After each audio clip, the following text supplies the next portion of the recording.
Welcome to Bharosa news bulletin. ముందుగా headlines. సిరులు కురిపిస్తున్న బోడ కాకరకాయ.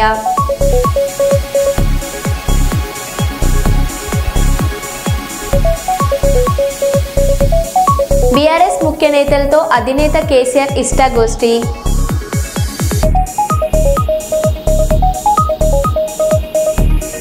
భద్రాచలం కాంగ్రెస్ పార్టీలో బగ్గుమన్న వర్గపోరు.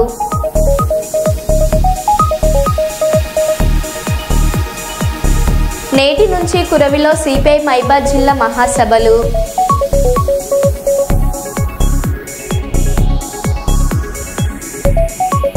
డోన్ శాసనసభ్యులు కోట్ల జయసూర్య ప్రకాష్ రెడ్డి సుపరిపాలనలో తొలిగడుగు కార్యక్రమం. మంత్రి బీసీ జనార్దన్ రెడ్డికి జన్మదిన శుభాకాంక్షలు తెలిపిన యువ నాయకులు.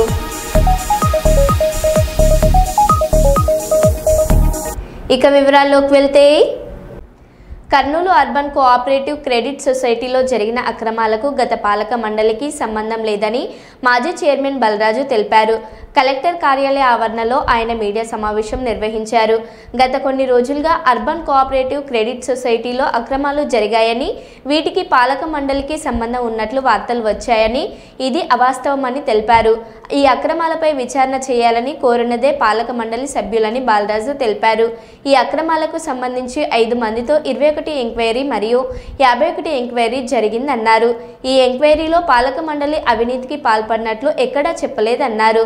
2,42,00,000 అవినీతికి urban cooperative credit society CEO మరియు క్యాషియర్ పాల్పడినట్టు ఆయన తెలిపారు.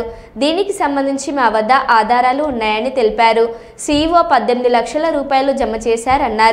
తనపై వస్తున్న ఆరోపణలు అవాస్తవమని బాలరాజు తెలిపారు.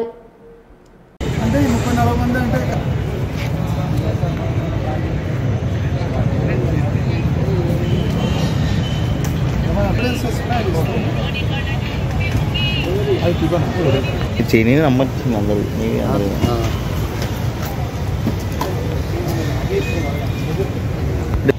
రెండు ఒకటే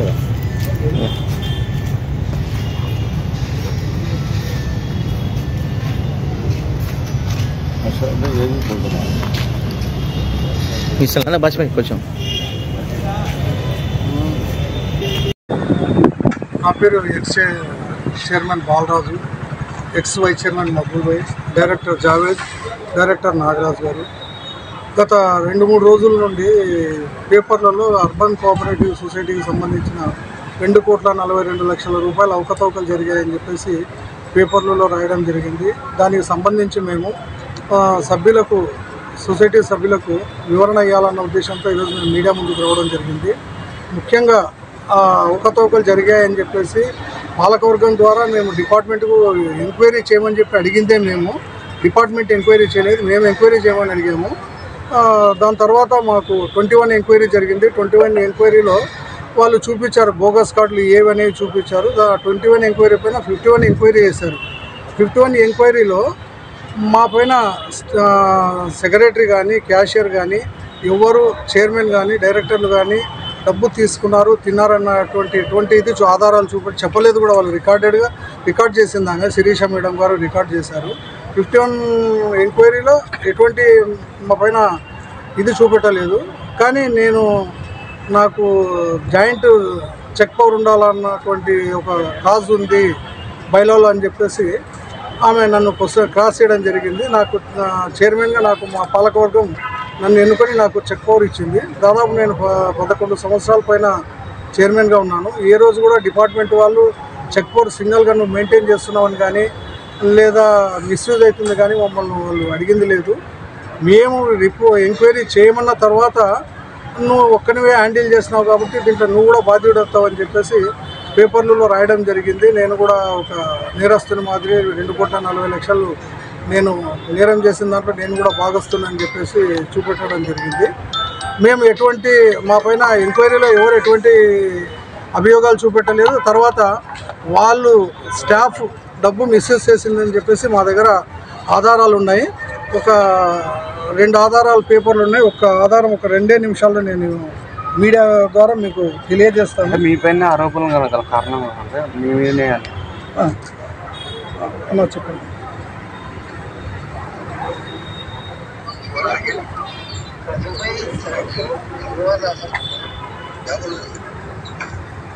క్యాషియర్ ఇద్దరు కలిసి మాట్లాడుకున్నారు. నా దగ్గర ఒక కార్డు ఉంది 22,500 నువ్వు నాకు 7,500 ఇచ్చి 15,000 నువ్వు తీసుకో అని చెప్పేసి ఇద్దరు మాట్లాడుకోవడం జరిగింది. అది ఆడియో రికార్డు ఉంది మా దగ్గర. ఇది కాకుండా డిపార్ట్మెంట్ 21-22 ఆడిట్లో 44 లక్షల రూపాయలు పిగ్మీ కలెక్షన్ పైన వీళ్ళు ఉన్నట్లు బోగస్ ఇది చూపెట్టారు. దానికి సంబంధించి లక్ష్మీకాంతారెడ్డి గారు ఆడిట్కి సంబంధించిన పేపర్లు ఇవి. తర్వాత వచ్చేసి సిఇఓ గారు మాకు తెలియకుండా ఆయన ఇంటి దగ్గర నుంచి 18 లక్షల రూపాయలు సొంతంగా తెచ్చి కార్డు హోల్డర్స్కు కట్టాడు. మరి ఆయన డబ్బు తినకుండా ఆయన ఎందుకు కట్టాడు అన్న విషయం మేము 51 ఎంక్వైరీలో రికార్డ్ చేయించాము. దానికి సంబంధించిన పేపర్లు కూడా ఉన్నాయి మా దగ్గర. కాబట్టి ఈ విషయంలో చైర్మన్గా కానీ వైస్ చైర్మన్గా కానీ మా డైరెక్టర్లుగా కానీ ఎవరికి ఎటువంటి సంబంధం లేదు. దయచేసి సభ్యులందరూ అర్థం చేసుకోవాలని చెప్పేసి మనవి చేస్తూ మీడియా ద్వారా మేము తెలియజేయాలన్న ఉద్దేశంతో ఈరోజు మీడియా ముందుకు రావడం జరిగింది. నాకు సహకరిస్తున్న అందరికీ ధన్యవాదాలు తెలియజేస్తున్నాను. సిరులు కురిపిస్తున్న బోడ కాకరకాయ. వరంగల్ జిల్లాలోని గీసుకొండ మండలం ఎల్కతుర్తి గ్రామంలో బొమ్మినేని కేశవరెడ్డి, కృష్ణారెడ్డి అన్నదమ్ముల కూరగాయలు సాగు చేస్తూ లక్షల్లో ఆదాయం సంపాదిస్తున్నారు. ఎకరానికి పెట్టుబడి 1,00,000 వరకు పెడితే 60 రోజుల్లో 50 టన్నుల దిగుబడి వస్తుంది. మార్కెట్లో కిలో బోడ కాకరకాయలు 300 వరకు పలుకుతుంది. ఎకరానికి 1,00,000 వరకు పెట్టుబడి పెడితే 10 లక్షల వరకు ఆదాయం వస్తుందని బొమ్మినేని బ్రదర్స్ అంటున్నారు.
ముందు రైతులకు కూడా కోటి మంది చూస్తారా ఇప్పుడు ఈ వీడియో?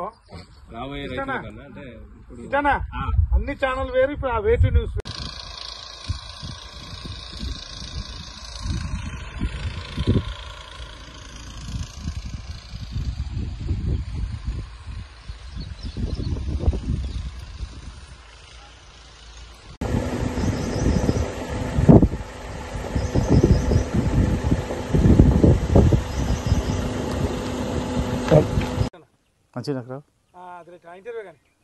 వరంగల్ జిల్లా ఎల్కుర్తి హవేలి గ్రామంలో ఒక రైతు బోడ కాకరకాయ సాగు చేస్తున్నారు. ఇప్పుడు ఆ రైతు దగ్గర మనం ఉన్నాం. ఆ రైతుని అడిగి తెలుసుకుందాం. చెప్పండి, ఇప్పుడు మీరు ఈ బోడ కాకరకాయ సాగు చేయాలని మీకు ఆలోచన ఎలా వచ్చింది? బోడ కాకరకాయ సాగుతో అధిక లాభాలు ఏమైనా గడించవచ్చా? అధిక లాభాలు సాధించవచ్చు. గత 10 సంవత్సరాల నుంచి మేము స్పెషల్గా పండించేది ఏంటంటే బీరా కాకర. 10 సంవత్సరాల నుంచి ఒకటే తీర పంట అవుతుంది కాబట్టి దానికి ఒక సంవత్సరం 2 ఏళ్ళు గ్యాప్ ఇస్తే దాన్ని వైరస్ అనేది వెళ్ళిపోతుందని ఈ పంటకు కొద్ది గొప్ప ఒక 10 ఎకరాలకు మారడం జరిగింది బోడ కాకరకాయకు. ఇప్పుడు ఈ బోడ కాకరకాయ మీరు అంతా వెదురు బొంగులతోనే ఏర్పాటు చేసుకుని జరిగింది. ఇప్పుడు దీనివల్ల మనం మిగతా రైతులకు ఏం చెప్తారు? అంటే ఈ సాగు చేస్తే బాగుంటుందా? ఏ విధంగా ఉంటుంది? సాగు చేసుకుంటే బాగానే ఉంటుంది, కానీ ఎవరు ముందుకు రావట్లేదు. ఈ కూరగాయల పంట ఖర్చు కూడా ఎక్కువనే ఉంటుంది. ఇవన్నీ ట్రాక్టర్స్ వేసుకున్నాడు చేపట్టి ఖర్చు ఎక్కువ ఉంటుంది కాబట్టి ఎవరు ముందుకు రావట్లేదు రైతులు. ఇప్పుడు వరి, పత్తి సాగు, మొక్కజొన్న సాగు చేస్తున్న రైతులకు ఈ విధమైన బోడ కాకరకాయ పంట చేయడం వల్ల ఏ విధమైన లాభాలు ఉంటాయి? మరొకటి ఏంటంటే మన వరంగల్లో ఈ పంట ఎవరైనా చేసిండ్రా? వరంగల్లో చాలా తక్కువ అండి, చాలా తక్కువ మంది చేస్తారు. పెద్ద మొత్తంలో చేసేదైతే మేమే చేస్తున్నామండి. ఇప్పుడు వరకు అయితే కూరగాయలు అన్ని తీర్ల పంటలు, ఏ పంట అయినా బీర కానీ, కాకర కానీ, సోరా కానీ, దొండకాయ కానీ ఏదైనా మా పెద్ద మొత్తంలో ఉంటాయి పంటలు. మార్కెట్లో వస్తారు, బయట వాళ్ళు వస్తారు. మన తెలంగాణ వచ్చుడు చూసుడు వరకే, చూసి ఆనందించి సంతోషపడతారే కానీ మళ్ళీ చేసేందుకు ఈ కష్టానికి ఎవరు ముందుకు రావట్లేదు. అంటే వరి పత్తి సాగుతో పోల్చుకుంటే ఇందులో కొంచెం ఎక్కువ శ్రమ వర్క్, అంటే మనకు ఈ శ్రమ ఎక్కువ పడుతుంటారు. ఇందులో 4 ఇంతల శ్రమ ఎక్కువ ఉంటుంది, శ్రమకు తగ్గట్టుగా ఆదాయం ఉంటుంది. ఏమున్నా వరి కానీ, పత్తి కానీ, ఈ చిల్లర పంటలకు ఎకరానికి పంట లాభం ఎకరానికి 20,000, 30,000 కన్నా ఎక్కువ లాభం చాలా తక్కువ. ఇది ఉంటుంది ఎకరానికి ఎంత తక్కువ. మామూలు పంట మామూలుగా వేసుకున్న ఎకరానికి 1,00,000 రూపాయలైనా తక్కువలో మిగులుతాయి. అయినా కానీ ఎవరు ముందుకు రావట్లేదు, శ్రమ ఎక్కువ చేయబట్టి. ఇది బోడ కాకరకాయ సాగు చేసే రైతు చెప్తున్నది ఏంటంటే అధిక పెట్టుబడి, అధిక లాభం కూడా బోడ కాకరకాయ సాగులో వస్తుందని చెప్తున్నారు. తర్వాత మిగతా రైతులు కూడా కూరగాయల సాగులో ముందుకు రావాలని కూడా వారు చెప్తున్నారు. కెమెరామెన్ వెంకట్తో దిలీప్, KTimes TV. రాయచోటిలో ఉగ్రవాదుల ఇండ్ల నుంచి స్వాధీనం చేసుకున్న బాంబులను పేల్చేసిన పోలీసులు. కర్నూలు రేంజ్ DIG కోయస్ ప్రవీణ్ సమక్షంలో డిస్పోజ్ చేసిన పోలీసులు.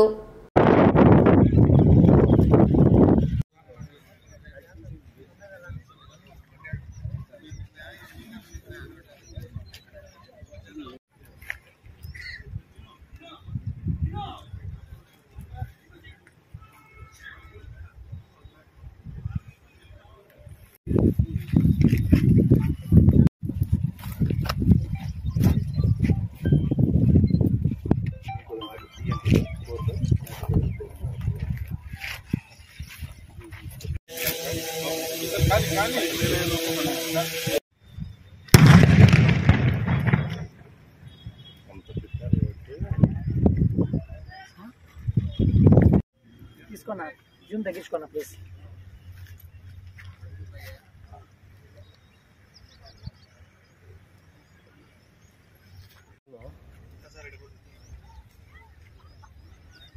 పద్దెనికంతా వచ్చేసాడు ఇప్పుడు ఆల్రెడీ టెంపుల్.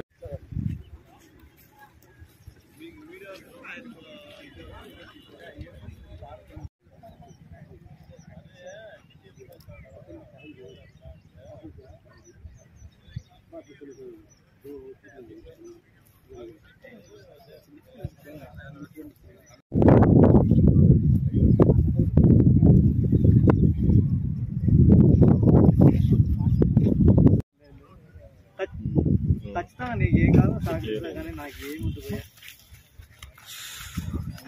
ఏమవుతుంది.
భద్రాచలం కాంగ్రెస్ పార్టీలో బగ్గుమన్న వర్గపోరు.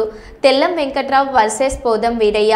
భద్రాద్రి కొత్తగూడెం జిల్లా DCC అధ్యక్షుడు పోదం వీరయ్య సంచలన వ్యాఖ్యలు. దమ్ముగూడెం మండలం కాంగ్రెస్ కార్యకర్తల సమావేశంలో స్థానిక ఎమ్మెల్యే వెంకట్రావుపై అసంతృప్తి వ్యక్తం చేసిన పోదం వీరయ్య, ఎమ్మెల్యే తెల్లం వెంకట్రావు అసలైన కాంగ్రెస్ వ్యక్తి కాదు, వేరే పార్టీలో గెలిచి ఈ పార్టీకి వచ్చాడు. ఆయన రావడం వల్ల ఒరిజినల్ కాంగ్రెస్ కార్యకర్తలకు అన్యాయం జరిగింది. ఎమ్మెల్యే వెంకట్రావు ప్రవర్తనతో పార్టీకి మాత్రమే కాకుండా ప్రజల విశ్వాసానికి కూడా భంగం కలుగుతుంది. దశాబ్ద కాలంగా కాంగ్రెస్ పార్టీ కోసం కష్టపడ్డ నియోజకవర్గంలో పార్టీ శ్రేణులు ఎదుర్కొంటున్న సమస్యలపై జిల్లా మంత్రులకు మరియు ముఖ్యమంత్రికి దృష్టికి తీసుకెళ్తానని పోదం వీరయ్య అన్నారు. మరి కాంగ్రెస్ పార్టీ నన్ను మేకాడికి పంపిస్తే ఆ రోజు 11 రోజులలోనే నేను ఎమ్మెల్యేకి గెలిచిన. మీకు 5 సంవత్సరాలు మీ ఎమ్మటి ఉండి మీ తోడుగా ఉండి మీ అందరి యొక్క మనలను పొందిందనుకుంటే మీరందరూ పక్కా పెట్టారు. మరలా పక్కా పెట్టారు. ఆ కర్మని మనం అందరం అనుభవిస్తలేమనేది కాదు, మీ అందరికీ తెలుసు. కాబట్టి ఏదున్నా ఏది లేకపోయినా ఆయన రావడం అనేది మన వాళ్ళకి అన్యాయం జరిగింది అనేది నిజం. దీంట్లో ఎలాంటి పురపంచాలు లేవు. ఇక్కడ ఏదో మనం నీతులు చెప్పుకోవాల్సిన అవసరం లేదు. తమ్ముడు చెప్పాడు, ఏది కాశీనగర్ మండు మన సున్నం బట్టిలో మీ దాని గురించి మేము ఎంత పోరాడి దాదాపుగా 25-26 లక్షలు పెట్టి మేము తిప్పి మమ్మల్ని ట్రిబ్యునల్ వేసి ఆపు చేయించడం జరిగిందనే విషయాన్ని మన పార్టీకి ఇచ్చిన తర్వాత నేను ఓడిన ఎమ్మెల్యేగా నేను రాసేటందుకు నాకు అధికారాలు లేవు. ఎందుకు లేవు అని అంటే మన ముఖ్యమంత్రి వారు ఎవరైతే తీసుకున్నప్పటికీ వారి ధోరణే, వారి లెటర్ పేరు ధోరణే మనకి ఇవ్వాలి. అయినా కూడా రాసేటప్పుడు మేము సీనియర్ నాయకులం, కాంగ్రెస్ వాదులం, మరి ఇక్కడ కాంగ్రెస్ వాదులు ఎవరున్నారని కూర్చోబెట్టిన అడగాల్సిన బాధ్యత ఇప్పుడు మన దాంట్లో కలిసినటువంటి ఎమ్మెల్యే గారికి ఉందని ఈ సందర్భంగా మీకు చెప్పాలి. ఎందుకంటే ఆయన మమ్మల్ని అడగాలి, ఏం ఆయన ఆయన జాగిరి కాదు కదా, నా జాగిరి కాదు, ఆయన అయ్యే జాగిరి కాదు. ఇలా కాంగ్రెస్ పార్టీ అధికారంలోకి వచ్చింది, మన అందరి జాగిరిది, ఈ మండలంలో ఉన్న నాయకుల అందరి జాగిరి. కాబట్టి ఇక్కడ అందరూ కూర్చోబెట్టుకుని కాంగ్రెస్ వాదులకు ఎక్కువ ఇచ్చే ఆయనతో వచ్చిన వాళ్ళకు కూడా ఇంత మేము కాదనేది లేదు. కానీ ఆయన బట్టి వచ్చినటువంటి నాయకులకు మాత్రమే ఇండ్లు అన్ని ఇసుకొని మనందరినీ రోడ్డు మీద చెప్తే మనమేమో ఊరుకోమో. జరిగే సంస్థగత ఎన్నికలలో ఇక్కడనే కూర్చొని మనకెన్ని వాళ్ళకెన్ని అనేది కూడా మాట్లాడి నిష్పక్షపాతంగా ఎలక్షన్లో నిలబడతామని చెప్పి మీ అందరికీ నేను తెలియజేసుకుంటూ, నేను ఎప్పటికీ ఎల్లవేళ్ళు ఇక్కడనే ఉంటున్నా. గత ఎలక్షన్లలో కూడా రకరకాల అబద్దాలు చెప్పి నేను మీ దగ్గర అంత 5 సంవత్సరాలు ఉన్నప్పటికీ కూడా ఉండడు అనే మాటని పదే చెప్పి మీకు ఆ తప్పుడు సమాచారంతో ఈరోజు మన నియోజకవర్గాన్ని మనం అభివృద్ధి చేసుకునే దాంట్లో మన చేతులతోటే మన కడుపులో మనం మట్టి పోసుకోవడం జరిగిందనే విషయాన్ని మరోమారు మీ అందరికీ తెలియజేసుకుంటూ, ఈ అవకాశం ఇచ్చిన మీ అందరికీ ప్రత్యేక ధన్యవాదాలు తెలియజేసుకుంటూ సెలవు. అమరావతి భూసేకరణ పేజ్ 2కు రైతులు నో తాడికొండ పొన్నెకల్లులో ప్రభుత్వానికి భూములు ఇచ్చేది లేదని గ్రామసభకు వచ్చిన ఎమ్మెల్యే శ్రావణ్కు స్పష్టం చేసిన రైతులు.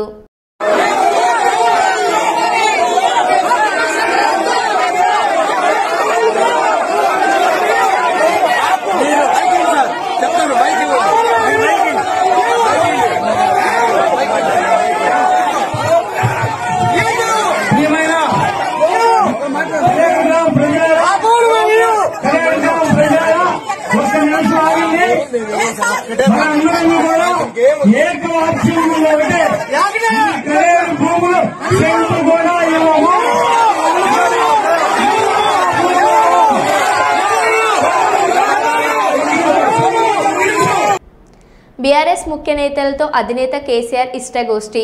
సాధారణ వైద్య పరీక్షల నిమిత్తం నిన్న యశోద ఆసుపత్రికి వెళ్లిన కేసీఆర్ను పరామర్శించడానికి వెళ్లిన ముఖ్య నేతలతో ఇష్టగోష్ఠి. రాష్ట్రంలో నెలకొన్న పరిస్థితులు, రైతులకు యూరియా ఎరువుల లభ్యత, వ్యవసాయం, సాగునీరు తదితర ప్రజా సమస్యలపై సుదీర్ఘ చర్చ. పార్టీ నేతలు, ఉద్యమకారుల నుంచి ఫీడ్బ్యాక్ తీసుకున్న కేసీఆర్.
పశ్చిమ గోదావరి జిల్లా భీమవరం టౌన్ ఆనంద ఫంక్షన్ హాల్లో జరుగుతున్న పశ్చిమ గోదావరి జిల్లా వైఎస్ఆర్సీపీ పార్టీ విస్తృత స్థాయి సమావేశంలో పాల్గొన్న మురళీరాజ్ వైఎస్ఆర్ కాంగ్రెస్ పార్టీ జిల్లా అధ్యక్షులు శ్రీ ముదునూరి ప్రసాద్ రాజు గారి అధ్యక్షతన జరుగుతున్న విస్తృత స్థాయి సమావేశంలో ముఖ్య అతిథులుగా పాల్గొన్నారు.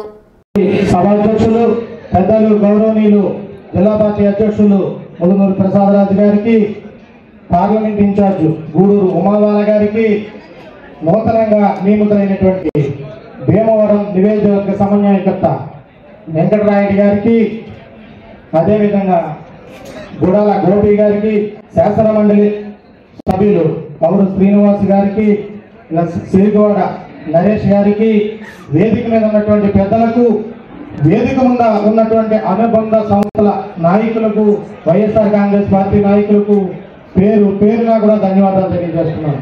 ముఖ్యంగా పత్రికా సోదరులకు కూడా ఇక్కడ విచ్చేసినందుకు ధన్యవాదాలు తెలియజేస్తున్నాను.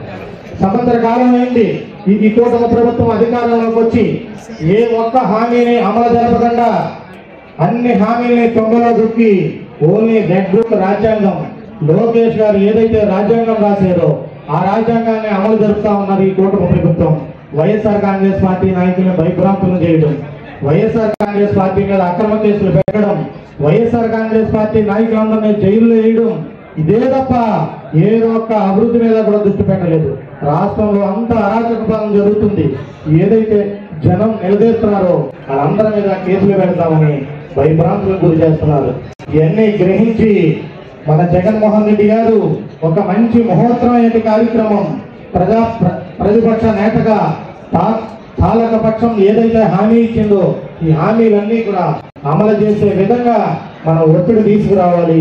ఈ బాబు షూరిటీ భవిష్యత్తు గ్యారంటీ అని చెప్పి భవిష్యత్తు గ్యారంటీ కాదు కదా, భవిష్యత్తుకి మోసానికి గ్యారంటీగా ఉంది అని ఇది ప్రజలకు వివరించే విధంగా ఈ కార్యక్రమం ఏర్పాటు జరిగింది. అది మొన్న రాష్ట్ర స్థాయిలో జగన్మోహన్ రెడ్డి గారు ఆవిష్కరించారు. ఇక్కడ మన పెద్దలు బొత్స సత్యనారాయణ గారి చేతుల మీదుగా వివరిస్తారు. అదేవిధంగా నియోజకవర్గంలో కూడా ఒక భారీ స్థాయిలో మనం ఇవన్నీ కూడా కార్యక్రమాలు ఏర్పాటు చేసి, అదేవిధంగా మండల స్థాయిలోని గ్రామ స్థాయిలోని కూడా ఏర్పాటు చేసి ఈ ప్రభుత్వాన్ని సిగొచ్చే విధంగా ఏదైతే హామీలు అమలు చేయలేదో ఇవన్నీ అమలు చేసే విధంగా కూడా నిరంతరం పోరాడే విధంగా మనం ముందుండాలని కూడా మీ అందరికీ మనం చేస్తా ఉన్నాం. ఆ రోజు ఢిల్లీలో జగన్మోహన్ రెడ్డి గారు ధర్నా చేశారు ఈ కార్యక్రమాల మీద. అదేవిధంగా అనేక సూచనలతో మనందరం కూడా అనేక కార్యక్రమాలు, నిరసన కార్యక్రమాలు చేస్తే మన తల్లికి వందరమని అది కూడా పూర్తిగా కాకుండా అరకరకంగా చేసి లక్షలాది మంది మహిళలకి ఇబ్బంది పెట్టే పరిస్థితి ఉంది. ఏ ఒక్క హామీని అమలు జరపలేదు. ఈ రోజు రాష్ట్రానికి దేశానికి ఎన్నుకోనటువంటి రైతుల్ని పూర్తిగా నిర్వీర్యం చేసి ఒక్క రూపాయి పాపాన్ని, అదే బీసీలకి 50 ఏళ్ళకి పెన్షన్ ఇస్తా ఉన్నారు. ఈ రోజు ఇచ్చేరా అని అడుగుతా ఉన్నాం. అదేవిధంగా యువతకి 3000 రూపాయలు ఇస్తాం, లక్షల ఉద్యోగాలు ఇస్తామని మోసం చేసి ఓట్లేయించుకున్నారు. ఏ ఒక్క ఉద్యోగం ఇచ్చారా అని అడుగుతా ఉన్నాం. అన్ని విధాలుగా ఇవ్వనటువంటి ఈ ప్రభుత్వానికి బుద్ధి చెప్పే రోజులు దగ్గరగా ఉన్నాయి. ప్రజలు దీనికి రెడీగా ఉన్నారు. ఈ రాష్ట్రంలో సుఖ పరిపాలన ఉండాలన్నా, అన్ని వర్గాల ప్రజలు ఆనందంగా ఉండాలన్నా వైఎస్ జగన్మోహన్ రెడ్డి గారి వల్లే సాధ్యమవుతుంది.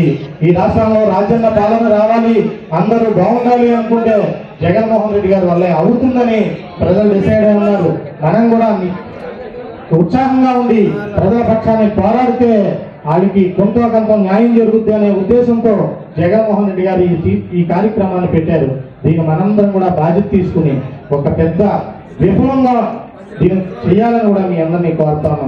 ఎందుకంటే ప్రజలు చాలా ఇబ్బందులు పడతా ఉన్నారు. ఎన్నో పథకాలు ఉంది మన గవర్నమెంట్ లో, అన్ని పథకాలని కూడా ఆమెసి ఆన్ చేసే పరిస్థితి ఏర్పడింది. ఎన్నటిని కూడా మనం దీని ద్వారా ఏదైతే హామీలు ఇచ్చారో ఇవన్నీ కూడా ప్రభుత్వం మెడల నుంచి మనం ఇచ్చే మార్గంగా చేయాలని కూడా మీ అందరినీ మనం చేస్తున్నాం. గౌరవనీయులు పెద్దలు మాజీ మంత్రివర్యులు కాలువ నాయకురావు వేదిక మీద రావాల్సిందిగా కోరుతున్నాం. అదేవిధంగా ఏదైతే హామీలు ఇచ్చారో ఇవన్నీ హామీల్ని కూడా జగన్మోహన్ రెడ్డి గారు అధికారంలోకి వస్తారు, ఇవన్నీ పథకాలు అమలు. ఏం పీకుతారు అనేది చెడు మాట కాదు. దీనికి హిందీలో ట్రాన్స్లేట్ చేస్తే క్యా ఉడుకుతాడా అనే అర్థం. నేను తెలుగు ఇప్పుడే నేర్చుకుంటున్నా. ఫ్లో వచ్చినప్పుడు ఏం చేయలేను. కవితకు, కేటీఆర్కు, భార్యకు క్షమాపణ చెప్పను. ఫ్లోలో వచ్చిన మాటలను మనసులో తీసుకోవద్దు. మహిళా కమిషన్ ముందు విచారణకు హాజరైన అనంతరం మీడియాకు వివరించిన కాంగ్రెస్ నేత ఫిరోజ్ ఖాన్. హిందీలో క్యా ఉఖాడ్ రహే సో దాంట్లో ఏం డెరోగేటరీ లేదు. నుంచి ఒక ప్రెస్ రిపోర్టర్ క్వశ్చన్ అడిగినాడు. అప్పుడు కవిత కూడా ఇంట్రెస్టెడ్ జూబ్లీ సెలెక్షన్ అని చెప్పినాను. సో నేను చెప్పిన కవిత ఏం పీక్తుంది, ఇది నా స్లాంగ్ లాంగ్వేజ్. సో తెలుగు ఇప్పుడు నేను నేర్చుకుంటున్నా అండ్ అది ఫ్లోలో వచ్చేసింది. సో పీక్తున్నా అని ట్రాన్స్లేట్ చేస్తే మీరు హిందీలో క్యా ఉఖాడ్ రహే సో దాంట్లో ఏం డెరోగేటరీ లేదు.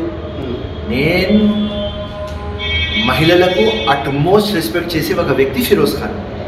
సో ఇది నా స్టైల్ ఆఫ్ భాష. నేను ఇప్పుడు మాట్లాడేటప్పుడు సోనియా గాంధీ, ప్రియాంక గాంధీ, రాహుల్ గాంధీ, రేవంత్ రెడ్డి ఇట్లనే చెప్పేస్తా. సో కేటీఆర్ పెళ్ళం ఇది చెప్పేస్తా. కవిత. సో మేడం ఏమంటున్నారంటే మీరు రెస్పెక్ట్గా శ్రీమతి గారు జీ అది యూజ్ చేయాలి. సో ఇది నా భాష. ఈ స్టైల్లో నేను ఫంక్షన్ చేస్తాను. సో నాకు ఏం డెరోగేటరీ ఎక్కడ కనిపించలేదు. ఏం పీక్తారు, వాట్ ఈజ్ రా అని అడిగినా నేను. కానీ తప్పకుండా కొద్దిగా గారు జీ అది నేను యూజ్ చేయాలి. కానీ నేను పూర్తిగా గ్యారంటీ ఇయ్యను. రైట్, ఆ ఫ్లోలో ఎట్లా ఉంటుంది అట్లనే మాట్లాడతాం. ఓకే. సో మరో బులెటిన్లో మళ్ళీ కలుద్దాం. Stay tune.